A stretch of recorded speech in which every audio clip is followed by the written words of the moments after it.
آ جاتا جس روز مجھے بہمن کی بیٹی سے یہ خبر ملی تھی۔ اس نے سالار زبرخان سے کہا، لیکن میں وہاں 3 دن یہ دیکھنے کے لیے رکا رہا کہ دشمن کیا کیا تیاریاں کر رہا ہے اور وہ سب سے پہلے کہاں حملہ کرے گا۔ اس جاسوس نے، جسے تاریخ نے ایک جاسوس لکھا ہے، مدینہ کی فوج کے سالار زبرخان بن بدر کو جو تفصیلی رپورٹ دی وہ تاریخ کا حصہ ہے، اور تقریباً ہر مورخ نے بیان کیا ہے کہ خالد رضی اللہ تعالیٰ عنہ جب عین التمر سے ایاز بن غنم رضی اللہ تعالیٰ عنہ کی مدد کے لیے دومت الجندل کے لیے روانہ ہوئے تو عین التمر سے ایک عیسائی عرب نے مدائن اطلاع بھیج دی کہ خالد عراق سے چلے گئے ہیں۔ ان کی منزل دومت الجندل بتائی گئی۔ اس سے مدائن کا تجربہ کار سالار بہمن جازویہ نے یہ رائے قائم کی کہ مسلمان تخت و تاج اور لوٹ مار کرنے آئے تھے اور اپنے کچھ دستے براہ نام قبضہ برقرار رکھنے کے لیے پیچھے چھوڑ کر چلے گئے ہیں، اور یہ دستے ذرا سے دباؤ سے بھاگ اٹھیں گے۔ اس زمانے میں اکثر یوں ہوتا تھا کہ کوئی بادشاہ بہت بڑی فوج تیار کر کے طوفان کی مانند یکے بعد دیگرے کئی ملکوں پر چڑھائی کرتا اور قتل عام اور لوٹ مار کرتا اپنے پیچھے کھنڈر اور لاشوں کے انبار چھوڑ جاتا تھا۔ وہ کسی بھی ملک پر مستقل طور پر قبضہ نہیں کرتا تھا۔ مدائن کے محل میں خالد رضی اللہ تعالیٰ عنہ کے کوچ کے متعلق یہی رائے قائم کی گئی، لیکن خالد نے عراق میں فارس کے جو مقبوضہ شہر اور بڑے قلعے فتح کیے تھے وہ وہاں ایک سالار اور کچھ دستے چھوڑ گئے تھے۔ یہ صورتحال کسریٰ کے سالاروں کو کچھ پریشان کر رہی تھی۔ فوج کو مدائن سے نکالو اور حملے پہ حملہ کرو۔ کسریٰ کے دربار سے حکم جاری ہوا، ہم تیار ہیں۔ شیرزاد نے کہا، جو حکم ثابت تھا اور انبار سے مسلمانوں سے شکست کھا کر بھاگا تھا، ہم بالکل تیار ہیں۔ مہرام بن بہرام نے کہا، جو عین التمر کا بھگوڑا تھا مگر لشکر تیار نہیں۔ بہمن جازویہ نے کہا، جو تجربہ کار سالار تھا، شکست تو اس نے بھی کھائی تھی لیکن اس نے کچھ تجربہ حاصل کیا تھا۔ کیا کہہ رہے ہو بہمن؟ کسریٰ کے اس وقت کے جانشین نے کہا، کیا ہم نے اس لشکر کو اس لیے پالا تھا کہ شکست کھا کر ہمارے پاس بھاگ آئے اور ہم ان سپاہیوں کو اور کمانداروں کو سانڈوں کی طرح پالتے رہیں؟ اگر ان سپاہیوں اور کمانداروں کو سزا دینی ہے تو آج ہی کوچ کا حکم دے دیں۔ بہمن جازویہ نے کہا، اپنے لشکر کی حالت مجھ سے پوچھ۔ اس نے اپنے لشکر کی جو کیفیت بیان کی وہ مورخوں اور بعد کے جنگی مبصروں کے الفاظ میں یوں تھی کہ فارس کی اس جنگی طاقت کے پروانے اور تجربہ کار سپاہیوں کی بیشتر نفری مسلمانوں کے ہاتھوں 4-5 جنگوں میں ماری جا چکی تھی، جو جسمانی لحاظ سے معذور بلکہ اپاچ ہو گئی تھی۔ خاصی تعداد جنگی قیدی تھی اور لشکر کے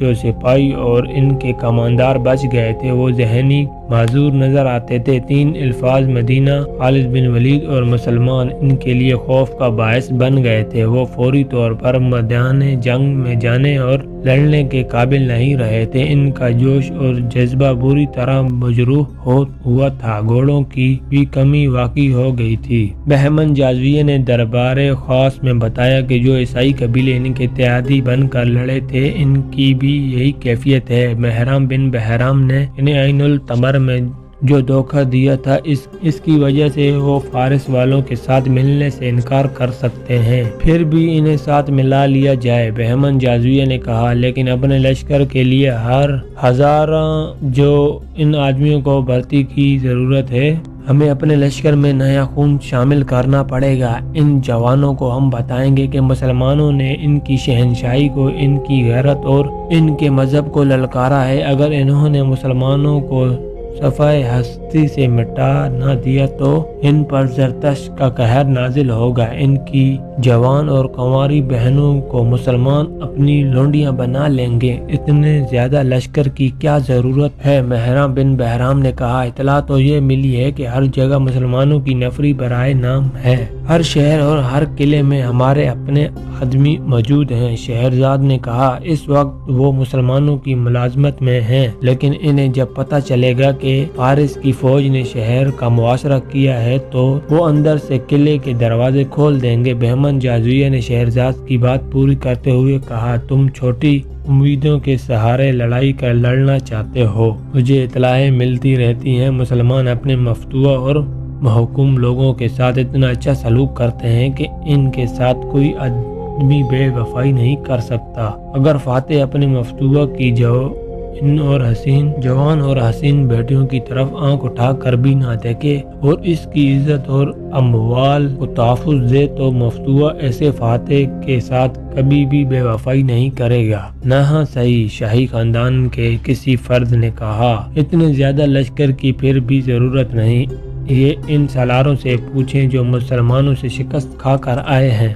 بہمن جازویہ نے کہا، میں تو کہتا ہوں کہ مسلمان جتنے تھوڑے ہوتے ہیں اتنے ہی زیادہ طاقتور ہوتے ہیں۔ میں کوئی خطرہ مول نہیں لینا چاہتا۔ یہ بھی خیال رکھیں کہ مسلمان قلعہ بند ہو گئے، انہیں زیر کرنے کے لیے ہمارے پاس 10 گنا نفری ہونی چاہیے۔ میں اپنی جوابی کارروائی کو فیصلہ کن بنانا چاہتا ہوں۔ یہ خیال بھی رکھو کہ ہم ایک دن میں مقبوضہ شہر مسلمانوں سے واپس نہیں لے سکتے۔ مسلمان جہاں مقابلے میں جم گئے وہاں ہمیں مہینوں تک باندھ لیں گے۔ اس عرصے میں خالد اپنے لشکر کے ساتھ واپس آ سکتا ہے۔ اس کے واپس آ جانے سے صورتحال بالکل ہی بدل جائے گی۔ اگر ہمارے لشکر کی نفری کم ہوئی تو اس جنگ کا پانسا پلٹ سکتا ہے۔ ہم لشکر تیار کر کے اسے کئی حصوں میں تقسیم کریں گے اور ایک ہی وقت ہر جگہ حملہ کریں گے۔ کیا خالد کے خاتمے کا کوئی انتظام نہیں ہو سکتا؟ کسریٰ کے جانشین نے پوچھا۔ یہ انتظام بھی میرے پیش نظر ہے۔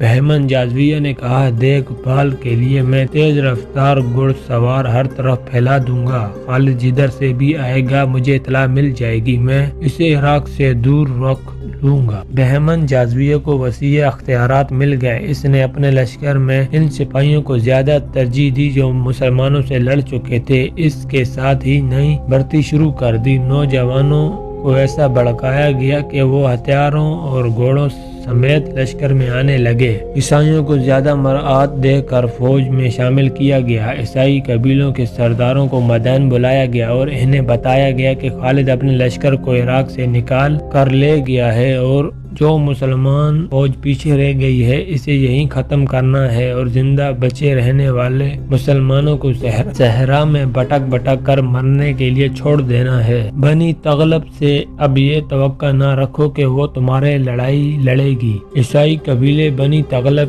کے ایک سالار نے فارس کے سالاروں سے کہا، ہم ایک بار پھر وہ دھوکہ نہیں کھانا چاہتے جو ایک بار کھا چکے ہیں۔ عین التماس سے مہران بن بہرام اپنی ساری فوج لے کر نہ بھاگتا تو مسلمان وہیں ختم ہو جاتے۔ ہم اپنی لڑائی لڑیں گے۔ ہم مسلمانوں سے اپنے سردار عقا بن ابی عقا کے خون کا انتقام لینا ہے۔ ہم تمہاری مدد اور تمہارے ساتھ کے بغیر مسلمانوں کو شکست دے سکتے ہیں۔ کیا تم اپنی لڑائی الگ لڑو گے؟ بہمن جازویہ نے پوچھا، کیا ایسا نہیں ہوگا کہ مسلمان ہم دونوں کو الگ الگ شکست دے دے؟ لڑیں گے تمہارے دوش بدوش ہی، بنی تغلب کے سردار نے کہا۔ میری عقل میرے قابو میں ہے، ہمارا دشمن مشترک ہے، ہم تمہارے ساتھ ہوں گے لیکن تم پر بھروسہ نہیں کریں گے۔ ہمیں خالد کا سر چاہیے۔ خالد یہاں نہیں، مہران بن بہرام نے کہا۔ کہاں؟ وہ جا چکا ہے، جہاں کہیں بھی ہے۔ عیسائی سردار نے کہا، زندہ تو ہے، ہم پہلے ان دستوں کو ختم کریں گے جو یہاں ہیں،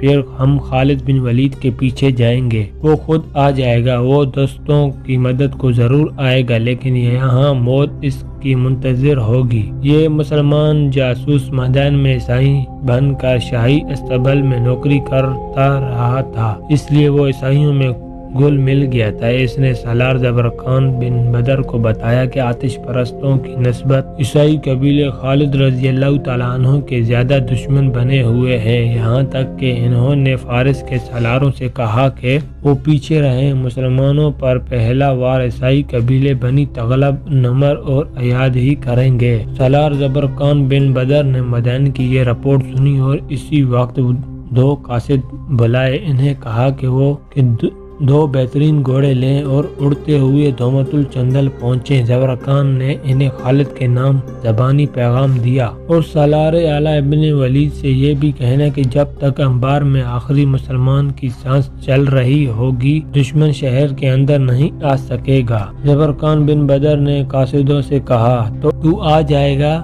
تو ہمیں سہولیات ہو جائے گی، تو آ جائے گا تو ہمیں سہولت ہو جائے گی، نہیں آ سکو گے تو وہ اللہ ہمارے ساتھ ہے جس کی رسول اللہ صلی اللہ علیہ وسلم کا پیغام ہم اپنے سینوں میں لیے یہاں تک آئے ہیں، اور ابن ولید سے کہنا کہ دومت الجندل کی صورتحال تجھے آنے دیتی ہے تو آ، اور اگر تو وہاں مشکل میں پھنسا ہوا ہے تو ہمیں اللہ کے سپرد کر، اور ہم اسی طرح لڑیں گے جس طرح تیری شمشیر کے سائے تلے لڑتے رہے ہیں۔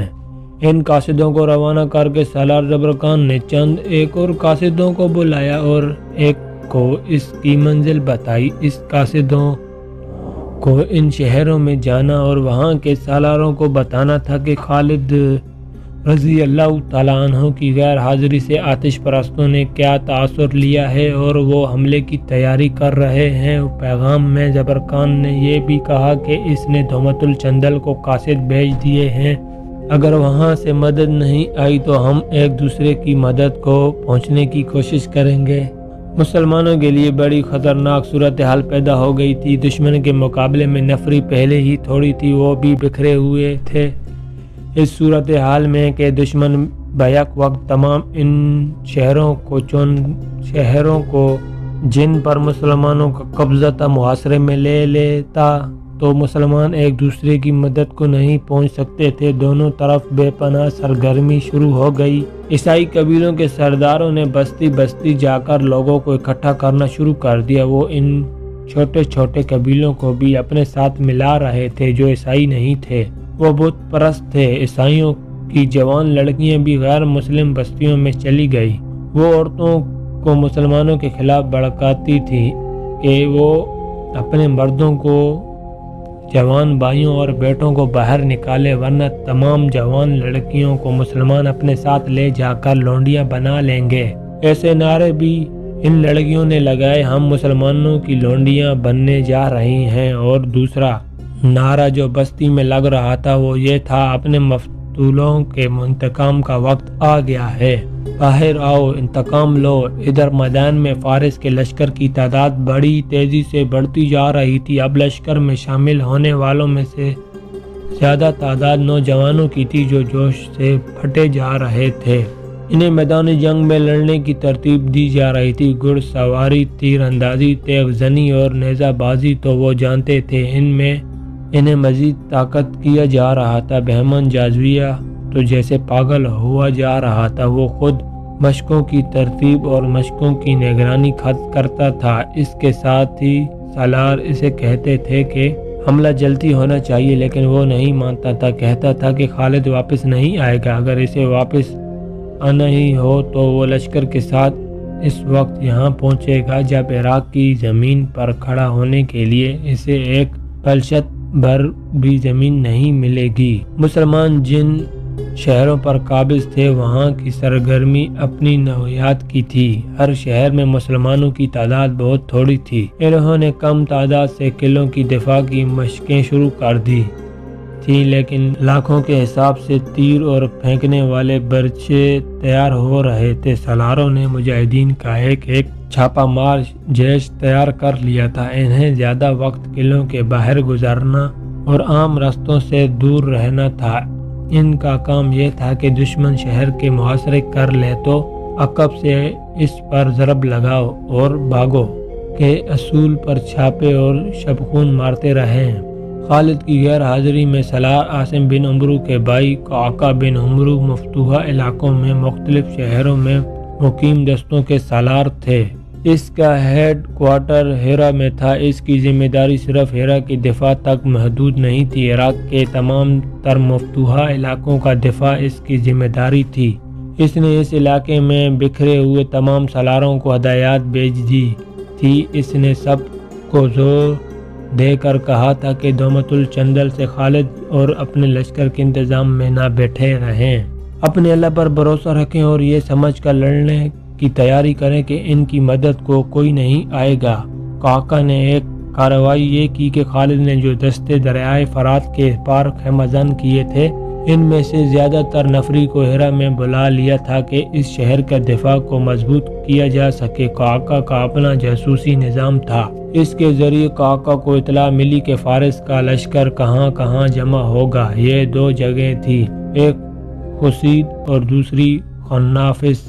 یہ دونوں مقام انبار اور عین التمر کے درمیان تھے۔ خاقہ نے اپنے ایک دستے کو حسید کو اور دوسرے کو خناف سے ہدایت کے ساتھ بھیج دیا کہ فارس کی فوج وہاں آئے تو اس پر نظر رکھے اور فوج کسی طرف پیش قدمی کرے تو اس پر چھاپے مارے اور اس پیش قدمی میں رکاوٹ ڈالتے رہیں، شبخون بھی ماریں۔ یہ دونوں دستے جب ان مقامات پر پہنچے تو دونوں جگہوں پر فارس کے ہروال دستے آئے ہوئے تھے۔ وہ جو خیمے گاڑ رہے تھے ان سے پتہ چلتا تھا کہ یہ خیمے کسی بہت بڑے لشکر کے لیے گاڑے جا رہے ہیں۔ مسلمان دستوں نے ان کے سامنے اسی انداز سے خیمے گاڑنے شروع کر دیے جیسے وہ بھی بہت بڑے لشکر کا ہروال ہوں۔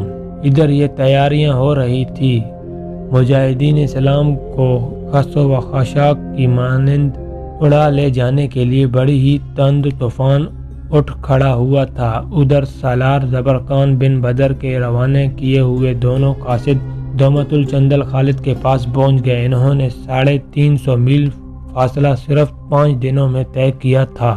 خالد جب دومت الجندل گئے تھے تو انہوں نے 300 میل کا فاصلہ 10 دنوں میں طے کیا تھا۔ اب دو قاصدوں نے 350 میل سے زیادہ صحرائی اور دشوار مسافت 5 دنوں میں طے کی۔ بھوک اور پیاس سے ان کی زبانیں باہر نکلی ہوئی تھیں، ان کے چہروں پر باریک ریت کی تہ جم گئی تھی، ان کی زبانیں اکڑ گئی تھی۔ انہوں نے پھر بھی بولنے کی کوشش کی۔ تم پر اللہ کی رحمت ہو، خالد نے کہا، خشک جسموں سے تم کیسے بول سکو گے؟ انہیں کھلایا پلایا گیا تو وہ کچھ بولنے کے قابل ہوئے۔ سالار اعلیٰ کو انبار کے سالار زبرقان بن بدر کا سلام پہنچے۔ ایک قاصد نے کہا،